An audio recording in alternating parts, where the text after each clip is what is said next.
We're super excited to have you here with us to join us today to look at return to occupancy new paradigms, a very timely subject, of course. My name is Jennifer Womack. I am Director of Outreach and Learning with BIFMA.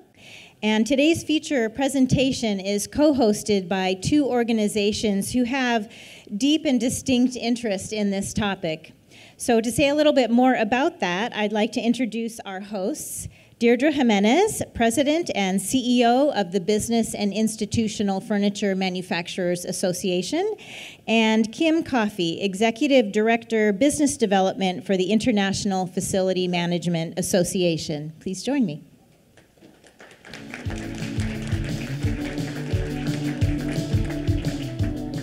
Thank you, and it's an honor to be here and co-produce this session for you with IFMA. We conceptualized this session last year at NeoCon when we sat down to share strategies and objectives of both of the organizations, and this topic just rang true. I began my career in corporate real estate. I was a project manager and in-house designer focused on administrative office projects. We used a tool back then called a quality model. It was basically a list of objectives and drivers that we identified for the project that we would use in early programming phases of the project. We then went out to stakeholders and asked them to rate each of the objectives and drivers in their perspective of importance in how decisions were made for that project. It was clear the furniture managers and the facility managers saw the project through a completely different lens than even the end user and myself. I'll never forget the perspective they brought to the project and the risks that they helped mitigate by reprioritizing how we looked at the objectives and drivers. So when this opportunity presented itself and we were introduced to some of the preliminary research that IFMA had done, we knew it was time to bring this conversation forward. We can't agree more, Deirdre.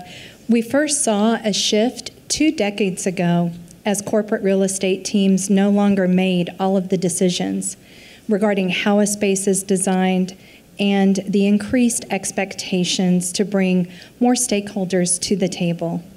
According to IFMA's Experts Assessment Volume 2, New Ways of Working Towards 2030, it's a real-time Delphi survey where work strategies and corresponding work environments are evolving at a fast pace, and that is something that this survey and study upheld. Facility managers are increasingly being held responsible for the impact of employee satisfaction, employee retention, and employee recruitment, all of which is reliant upon the spatial resources provided to create a productive, safe, and healthy workspace. Long after the project closes, the facilities team continues to manage these expectations, and the furniture products left in their care are a large component of ensuring long-term satisfaction. Instead of being seen as a resource only at the end of a build-out or a retrofit, FMs, both the facility manager and the furniture manager, should be engaged. If they're engaged earlier in the planning process, it's going to give increased value and impact. So working with BIFMA this past year has expanded each of our communities through collaboration to raise awareness of how the changing role of the facility manager and the specification of furniture, don't you love technology? Of the facility manager and the specification of furniture solutions contributes equally to the success of the built environment. Thank you for being here. We look forward to a great panel.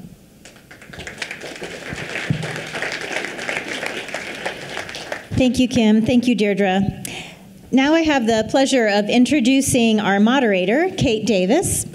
Kate is Executive Vice President, Partner, and Director of Commercial Interiors for HKS, the global architectural and interior design firm.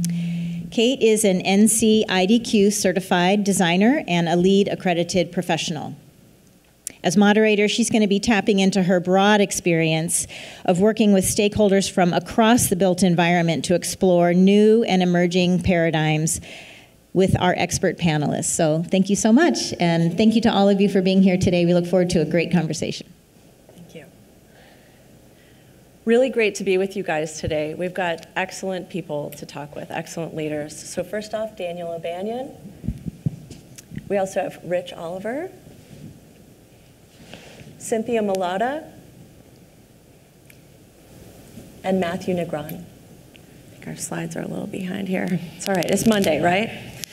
As I was prepping for this panel, I was doing a little background research on everybody, and I know the internet doesn't lie. And so it struck me that we've got about 130 years of professional experience up here on the stage. And I don't think we look a day over 100. But if you think about just the last 2 decades, I think it was already mentioned, there's been such incredible change in workplace. And if we think about the external factors affecting that, moving from tethered to untethered technology, dealing with huge economic events, and really not just dealing with multiple generations in the workplace, but really thinking about careers that are starting to span the 3rd industrial revolution and the 4th industrial revolution. And then you throw COVID in there, just for a little kick, right? So all the things, all those micro adjustments that we were making, it really points to the idea that now is the time where we have to roll up our sleeves as professionals, as practice leaders, as designers, as facility managers, and think about what is the role of the workplace now? Why is it important now? And how do we reframe that to get our clients and our businesses moving forward? And I would argue that the workplace is more important than it's ever been. We know that 2nd and 3rd connections have been lost during the time of the pandemic and are lost and compromised when working remotely. So I think the workplace really serves to create a platform for supporting those connections, but also creating a platform for the incredible amount of learning and upskilling that this 4th industrial revolution requires. And as people seek more purpose in their work and to align themselves with companies that have purpose, this is going to be a portal to companies' purpose. I think in times of change and uncertainty, you can't really manage it. You have to lead it. So I'm really excited to talk with the leaders that we have here today. So without further ado, I will get into it. The Experts Assessment Volume 2, the research that IFMA just completed, really points toward an industry that's changing and a lot of potential space reductions. Depending on the vertical, maybe as much as 30 to 50% of workplace reducing. We're seeing a lot more flexible spaces. We're seeing shorter leases. So between our furniture experts and our facility management expert, what do you think the role can be, not only to contribute, but really to influence and lead user experience and these changes? Maybe we'll start with you, Daniel. Okay. Well, as I talk to my peers in the industry, and I'm responsible for facilities operations and property management for my organization, it really varies depending on the organization and what their philosophy in terms of return to the office might be. It could be some companies are fine or satisfied with a large contingency of their staffs to work from home, but some are starting to require employees to come back 1-2 days a week. My particular organization expects the majority of their staff to come back 3 days a week, but some of the larger organizations are pushing towards 4 and 5 days a week. It really is predicated on cost and return on investment. A large amount of capital is spent on real estate. So when organizations are looking at that return on investment, they want to understand what kind of value that's bringing. And when before the pandemic, everyone was in the office, so as a result, you could readily see what kind of impact that financial impact would be. When you're starting to look at aside from cost, and now with people having this modified workspace, you have a lot of office buildings that no longer have people in them for a large percentage of the time. So how do you get people to come back to the office, and what are some of the decisions that companies are making? And really is gonna, at that point, take a lot of consideration from a facilities management perspective. How do we bring value? We have to look at our systems, our engineering systems. Do we have buildings that we want to heat and cool when people aren't in there? So that's additional cost. We want to look at how many people are coming in and on what days. That's going to determine what kind of services we provide. It's going to be, we have to use things like occupancy sensors, occupancy data to make those kind of determinations. And then, what's really attractive to people and what's going to make them productive. And it really is going to be collaboration, having individuals feeling comfortable in their work environment. So from a facilities perspective, getting involved with the design teams that really build out the space earlier in the process so we can provide our input really has a significant impact on how companies make their decisions as it relates to having the number of years that we want to stay in a building based on lease reductions. Because if you look in any of the big cities across the country, really across the world, how many people are in those buildings in comparison to what it was pre-pandemic. Mm-hmm. Great points. Matthew, I was wondering if maybe you could talk a little bit about the furniture manufacturer in this time and how you could start to influence these solutions and the user experience. Absolutely. So I think a lot, being on the furniture side, we tend to be at the tail end of a design process sometimes, and we're not always fully involved from the beginning. So a lot of times we've been trying to get more involved with the designers, the facility managers at an earlier stage, trying to find out what they require going on. And I think as we're designing furniture and we're engineering it and building it, a lot of what we're trying to do is I like to say that furniture should be for people, places, and culture, and it varies company to company, and it's going to vary based on your culture, what you want to adopt. As we were saying, sometimes people want to come to the office 2 days a week, 3 days a week, 5 days a week, and I say in my own household, married to an interior designer, knowing that we have different ways of wanting to work and different ways to discuss. She likes working from home, I enjoy being in the office, and maybe it's an old school mentality sometimes, but I do think you need that flexibility of giving the people what they want, and I think you need to design the furniture and anything you're adding to it to be easily modified, to be moved around, I get calls every 2 years now with furniture that's been out in the field, and they're like, hey, how can we modify this? How can we take it all apart and move it around? Can we reupholster it? Can we change the legs? Or can we incorporate new technology into it? Because they might have bought the furniture 3 years ago, but now the technology is changing.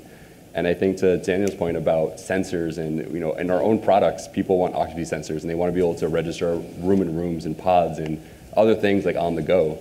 So I really do think you're trying to cater to 50-year span of different people of ages. You have people in their 20s that don't know what it was to work pre-pandemic. They only know post-pandemic. And now you also have people who've been in the workforce that are been there for 40 years. And they're like, this is how things always were. So I think as we're designing furniture and just products and facilities, it's all about having an open line of communication, working across the board at an early stage, making sure that we are listening to each other. I think that's always something that's missed. And I think, I always say doing a drawing, getting dimensions, getting things signed off on, not just by the designer or the architect, but also by the facilities person, also even the person that's cleaning the product and moving it around and servicing it, goes a really long way day to day. And those dialogues can be tough to have. I think change management takes a long time. Town halls go a long way. And I do believe, there is an extent, I'm in furniture, so I want people back in the office. But I say it might take another 3-5 years to figure this all out. And I think there's a permanent adjustment that's happened, and we have to be okay with that. And I think if we accept it, what's going to happen is technology is going to get better, products are going to get better, spaces will get better. I think going to the office, you're not going there to work necessarily all the time. You're going there to have a really good conversation, make a deep, meaningful connection, have really good mentorship or mentee someone. And you can do so much more in person. And I always use the example of Zoom as if, when we were all talking at first, we were on a Zoom call. Only one of us could talk at a time. If you get us in a conference room around a table, we could break out into smaller conversations and pioneer and problem solve faster and then bring that back to the larger group. And we're working together in a faster manner. So I like to look at it as furniture as the facilitator for that, and we're supplying solutions in your environment that matches your culture you want to embrace and how you're building it to cater to all of your employees at different ages. I love that. It really feels like we need to suspend our disbelief and get more people around the table earlier in the process to pick at those things that we may not have thought about before because we were all in our respective lanes. Rich, I was wondering if maybe you could expand on that a little bit and talk about what you think presents the best opportunity for furniture manufacturers to provide meaningful input to ensure these successful environments. It's interesting. We've said it a couple times, both folks, about the flexibility that needs to be built in. And as we look at products, as manufacturers, we have to be as fast as the market's changing. We have to be just as fast in changing the way that we look at how we design product, how we build product. The types of products that are needed in the office today are much different than what was used, say, 20 years ago. There's a lot of soft products. People want to work differently. The younger generation come in, they expect something completely different. So we need to be on the forefront of understanding what's changing or what's coming, but we also have to be there and be able to change quickly to adapt to what's happening so fast in the office today. Absolutely, absolutely. Which is a great segue to Cynthia. How have you seen in your practice the role of the facility manager change, and maybe what do you think is coming, or what is the opportunity that we see before us? Well, we've certainly all experienced that reset in facilities, in expectations and in strategy from employees, as well as leadership, right? There's been a lot written about that. We're seeing really the facility manager role moving upstream big time. They're embedded in the design process earlier. I mean, who wouldn't want to take advantage of the expertise and the organizational knowledge and the physical knowledge of the building? Facility managers can bring all that to the table. But we're also seeing facility managers really being involved downstream. You know, there's this new reality of metrics-based decisioning, right? And all of our facilities partners are really moving in that direction. A couple key things I think that facility folks are really, issues that they're really grappling with right now is this issue of data analytics and ESG reporting. So I'm sure many of you in the room have to provide those daily badge reports to the leadership, and they've all come to love them. And you know, I want to know how many people are in the building, or at least how many people badged in. How long they were actually in the building is another matter. But we understand. Daniel, was that a laugh? Yes, it was. Yeah, we get that. But you know, occupancy evaluations of all sorts are providing really great quantitative and qualitative information, and we're using it in ways that we never used it before, right? We never, who talked about where occupancy sensors are automatically part of buildings now, right? That wasn't something that was around 4 or 5 years ago. So there's definitely an opportunity to use data for more decisioning. Regarding ESG, that expert assessments IFMA report that we talked about before, I just wanted to give some more color. There was 222 global corporate real estate executives who participated in the study, so it's a pretty heady group. And they said that 82% of them agreed that it's going to be the facility manager who's primarily responsible for the sustainable, the building's environmental sustainable compliance through some ISO documentation. Right, so facility managers are going to have an increasing role. So if ESG hasn't hit your party yet, it's coming. So, but we also know from some Ware Malcolm published research that 60% of the respondents in this recent study that we did said that they had ESG goals because it helped them attract and retain employees. Now, when we put that question out there, I figured folks were going to say, oh yeah, we want to do good for the planet, we want it to be good for sustainability, but at the moment, it's not that, or at least in the respondent pool that we had, it was because it was so important to attract and retain employees. I love that, right? One other thing, if you're interested in this topic, check out why ESG should influence how we design spaces. That was published in Work Design magazine, written by my colleague, Erica Godin. Super deeper dive on this topic. And then the last thing, this is, if you're interested to learn more about circularity and the circular economy, check out the Circular Economy Club. I love their motto. It's local action, global impact. They're all around the world, and they're here in Chicago. So much of their content is virtual, so you could join. It's free to join. So if you're interested in that, you know, check out the circulareconomyclub.com or LinkedIn with me or see me afterwards. Because if you're thinking about ESG and moving in the circular economy direction, that's a good place to start. That's great. Thank you. Thanks for the resources, too. Sure. We all talked about how Daniel's job is certainly getting harder, but even more so this idea that people aren't really coming into the office and kind of being static. They're not just going to an office or a workstation or a conference room. They're moving around a lot, and there's a lot more varieties in the environments that give us that flexibility for these workplaces. Rich, I was wondering if maybe you could talk a little bit about how that's impacting how the manufacturers think about ergonomics. No doubt about it. And when you look at it, and the best example I can give is you looked at a soft piece of furniture, you don't necessarily think about the ergonomics that are built into that soft piece of furniture, but we do have to think about that. Just a real case in point of firmer seats that provide more support for that person that's sitting there maybe keen or having conversations or in a more relaxed pose as they're talking on their phone. You have to think about that in all aspects of where that person's interacting with the furniture. How can we make it more support what they're trying to do, generally with the computer technology, but interacting with another person? Can we give them a comfortable space that's supporting what their back and supporting their arms and their shoulders, all the things that we need to support? Can we bring it in products we traditionally would not have brought it in before? And the answer is yes, we have to do that, and we know that's part of the long-term plan for each individual, but for the health and safety of the workers.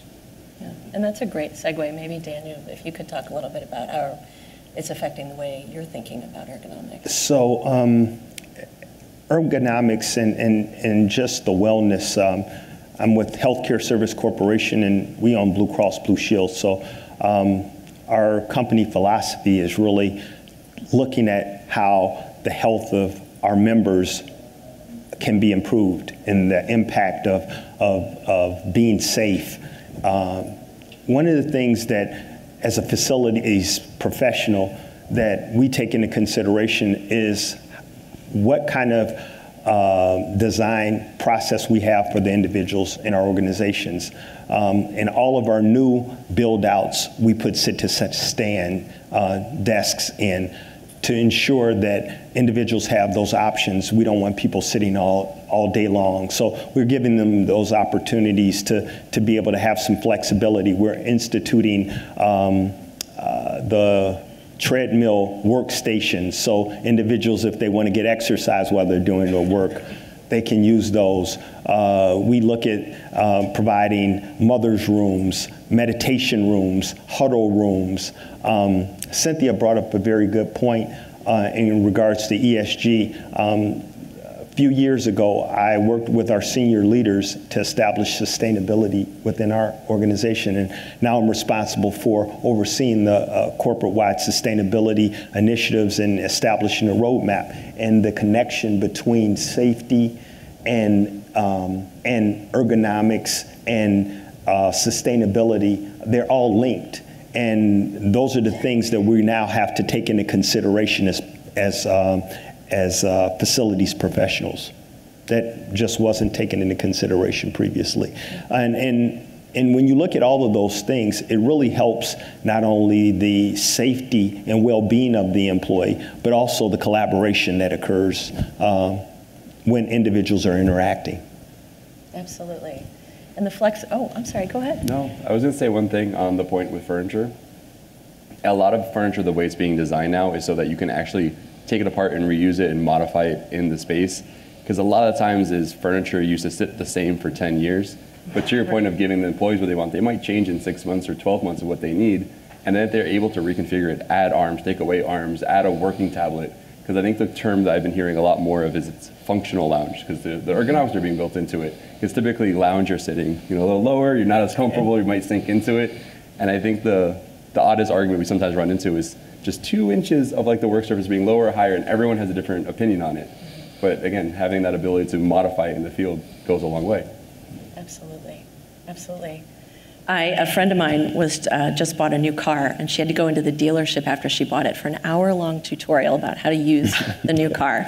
And it strikes me that as we're talking, these flexible environments, they're complicated, and we're not going to get the user experience we want if people really don't know how to use it. And so I think that comes to you, Cynthia. How is the role of change management really evolving to help support this flexibility and support this focus on user experience and sustainability and health and safety? Well, think about it. Typically, from a corporate facilities change management perspective, the 2 main times you had change management delivered to you. One was in the quarterly all-hands meeting when there was some organizational announcement to be had, and the other time was when there was some facilities or organizational change. Oh, we bought a new company, or we're moving, or we're relocating, or we're closing this office. That was it, right? That was the main change communications, right? Then COVID hits. Didn't we all love those early COVID calls from the CEO's kitchen? I was always trying to see what was behind there. But really, I mean, it seems like the cadence of communications has sort of gone back to the way it was before. I really want to sort of focus to your point, Kate, on this IFMA expert assessment study really took a strategic long-term view at the facility manager's perspective on change. And this notion of the set it and forget it real estate, I'm sure we've all experienced that, right? Oh, I don't have to deal with this for 5 more years. That's until my lease is, I have a 7-year lease. I'll come back to this in 5 years, right? Someone else's problem. It's someone else's problem. That, I mean, that mentality is not gonna serve us in the future. So we're really seeing, I think, less emphasis on these big redesign projects and way more emphasis on what we're talking about here. A quick, less expensive series of micro interventions. We have data available. There's no reason why we can't use that to make changes on the fly while we're doing it. Those changes might be stuff like ancillary furniture, reconfigurations, or reupholstering like we're talking about. I mean, they might be organizational stuff like curating special programming or seasonal events, anything to make the office continue to be fresh and interesting and enticing for our employees to come back. And really, the facility manager is going to have a way more proactive and dynamic approach to that kind of stuff. The second thing that the IFMA folks talked about was identifying this need for change. And I mean, right, we have more data than we know what to do. How do we access it? How do we filter it? How do we prioritize it and really get the key trends and indicators that are important to us? So I like this idea of the Net Promoter Score for facilities. I think most of you know like the NPS, right? It was originally designed as a customer experience and loyalty tool. Have you heard this question? How likely are you to recommend organization ABC to a friend or colleague? The Likert scale, 0 to 10, right? I'm sure we've all seen those sorts of questions. What if we adopted that and used our employee opinions surveys, the EOS surveys that we're already doing, and create some facility-style Likert questions, like, how likely are you to find a meeting setting to support your needs while in the office? 0 to 10. It's pretty easy to assess that. Or how likely are you to recommend that cool new co-working space? Well, maybe you couldn't say cool because that would be influencing the answer. But how likely are you to recommend that new co-working space to a colleague? Again, 0 to 10. So when you have data like that, this NPS score idea could really help aggregate like complex facilities issues into bite-sized data that's really actionable. So I know everyone in this room loves data, but I bet everyone in this room likes insights even more than just plain data. That's a great point. And I think perception is important. You know, we can measure finite things, objective things with occupancy sensors, but the perception of one's experience in that space can be equally important. Yeah, and the company cares about you. They want to know. Absolutely. Yeah. And they're giving you a platform to have that voice. That feedback loop for user experience is critical.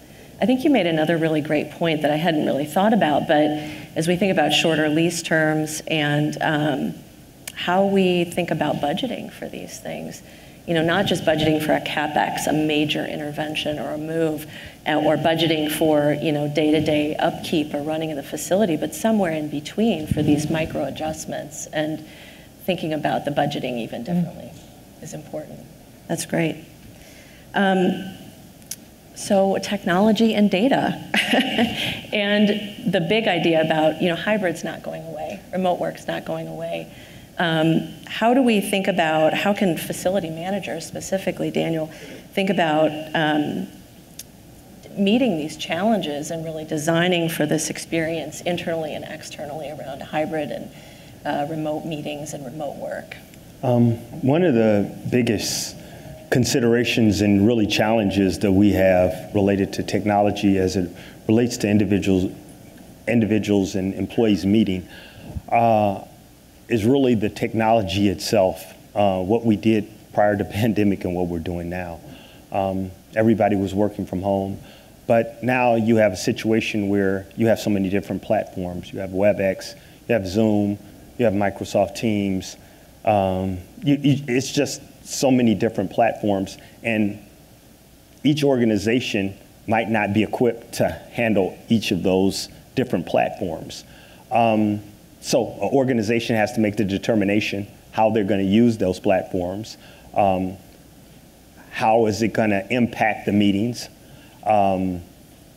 what percentage now with people coming back to work are going to be sitting in conference rooms? How are they going to be visually perceived in comparison to those individuals that are sitting at home?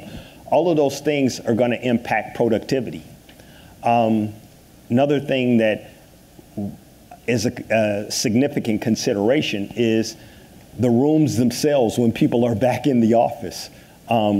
With the reduction in space and how much conference space is needed. When you have 80% of the people that are coming into the office now, between if it's 3 days a week, if it's Tuesday, Wednesday, Thursday, then all the conference rooms are taken up, and the capacity and determining the availability are huge considerations. So we have to be so much more agile in terms of just looking at how we can change meetings, how quickly we can cancel them and put those conference rooms back as available, as opposed to just having previously where individuals had them blocked up for a certain period of time. Those types of things are significantly impactful to organizations, unlike they were prior to the pandemic. It's just, that's part of that paradigm change and just the change in thought of how all businesses have to operate at this point. Again, it goes back to what we talked about before. It's design, it's what's being taken into consideration, it's the company's directive, and how do we as an organization, or how any company as an organization wants their employees to interact. So those things are impacting technology, and that's part of the biggest consideration as it relates to technology change. Yeah, so space, and then what is the platform? Yes. And I think my experience has been, even within our own company, the experience across those different platforms is very volatile. Yes, I mean, you have a situation sometimes where the approval process from an IT perspective, they don't make all of those platforms available. So how at that point do individuals outside of an organization who don't have those platforms that you utilize, how do they interact with your employees on projects, assignments, things of that sort, or even customers? Absolutely. Maybe Rich, you could talk about it from the furniture manufacturer perspective. What are the challenges that you guys are tackling related to this technology and hybrid meetings and work? It has, each company is very different in the way they approach it, so that's the first challenge.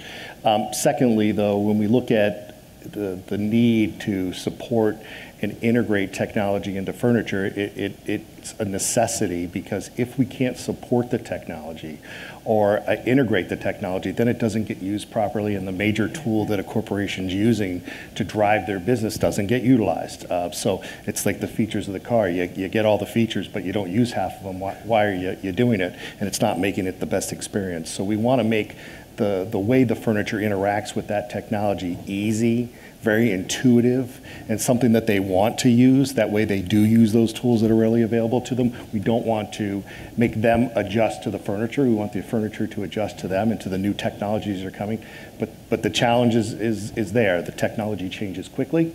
How companies use it changes quickly, or they don't change. But we always want to have that adaptation to allow for that technology when we're designing the product, to know that there's going to be other things that affect the product over the life within that office environment. So we know it's going to change.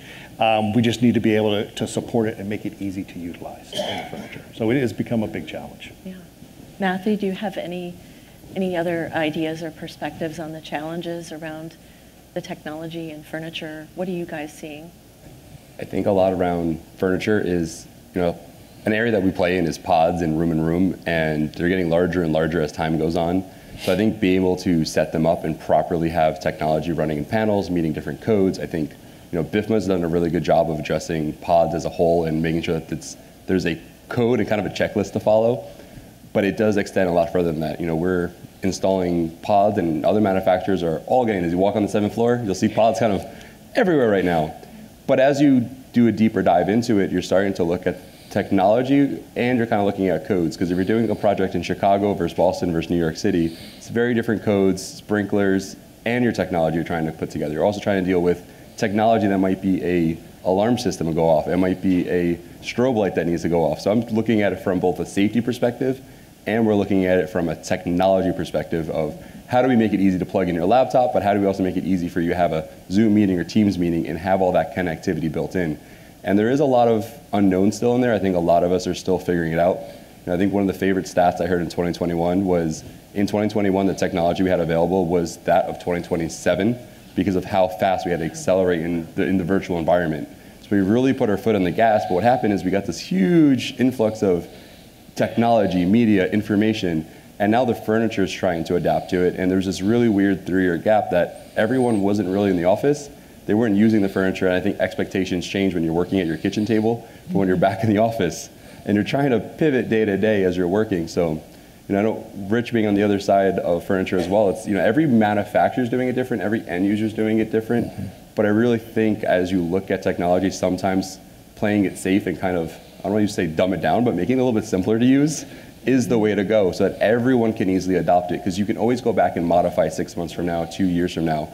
But if you don't get that early adoption period, what happens is you have a huge fall off. You're also going to get employee attrition because they're frustrated.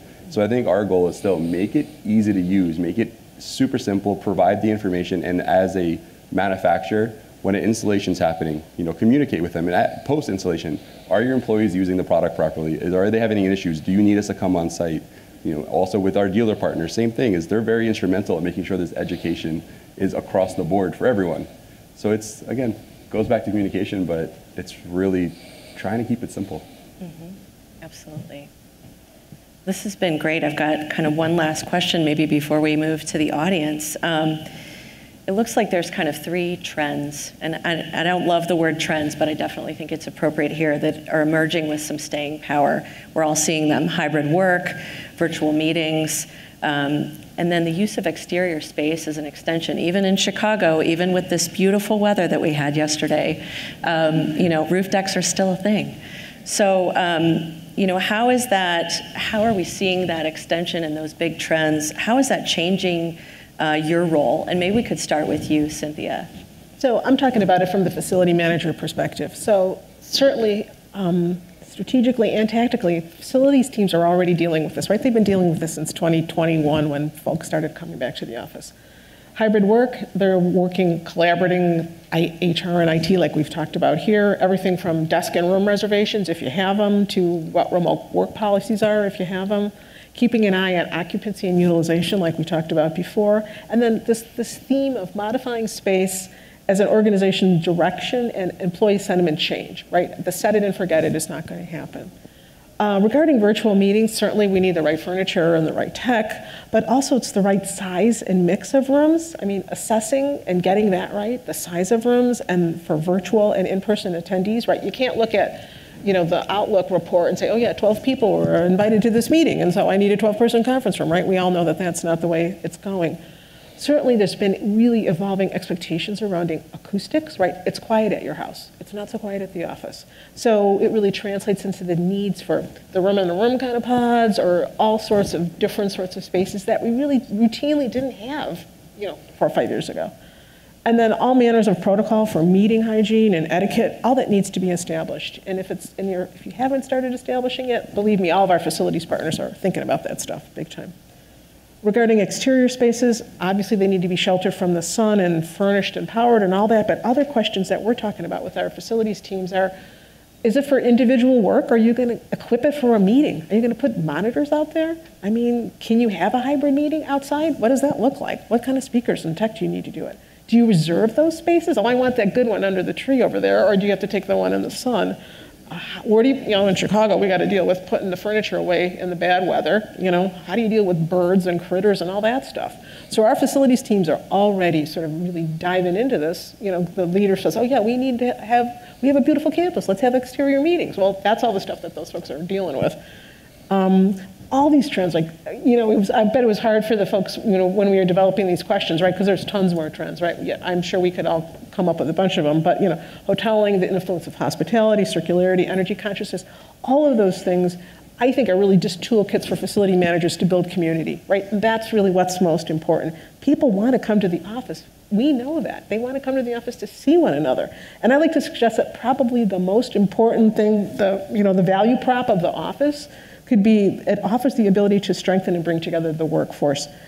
one final stat from that IFMA survey, which I thought was super powerful.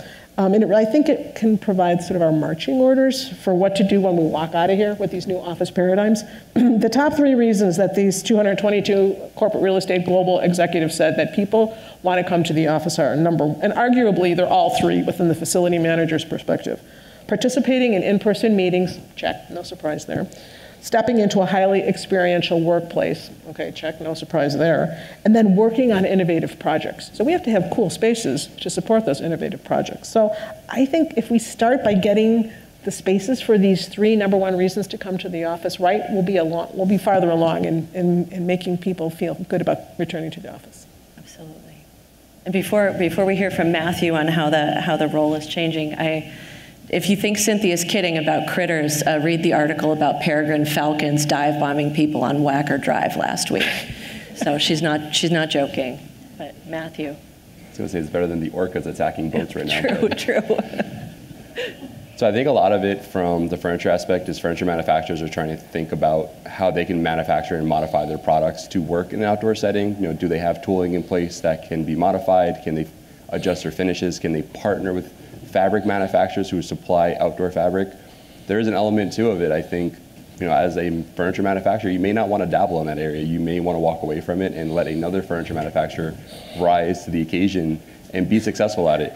Because I really do believe between outdoor and indoor is there's not one furniture manufacturer that's going to solve all the problems. I think it really takes a blend and a mix, and I think the really good designers are mixing a lot of these together, and they're saying, well, I need 10, 12, 14 manufacturers, which makes it maybe a little more stressful for the dealer. But I think it supplies an opportunity. It creates a really eclectic space that's unique, it's different, again, it's embracing what that company's putting forth. So I think the outdoor area has a role to play, but maybe if it's a little bit more covered, it's a little bit easier. But I do think it's going to be an area we have to continue exploring, and I can tell you, like on our side, we've pioneered a few products that have worked well, but it was based off of existing tooling, existing products, because we're not an outdoor manufacturer. And I would rather recommend someone, hey, go work with this manufacturer, this manufacturer. It's going to suit you better in the long term because they have the solutions. That's really where they're doubling down, they're working, and they're putting the effort in. What I could say is I love going for a walk during the office, and I like going outside, and I'll even do walking appointments with my peers. And I'll say, hey, instead of sitting down at a desk, why don't we go outside for a walk to the local coffee shop and spend 10, 15 minutes or half an hour together. And we're getting the same amount of work done. We're being just as productive, but we're doing it outside the office.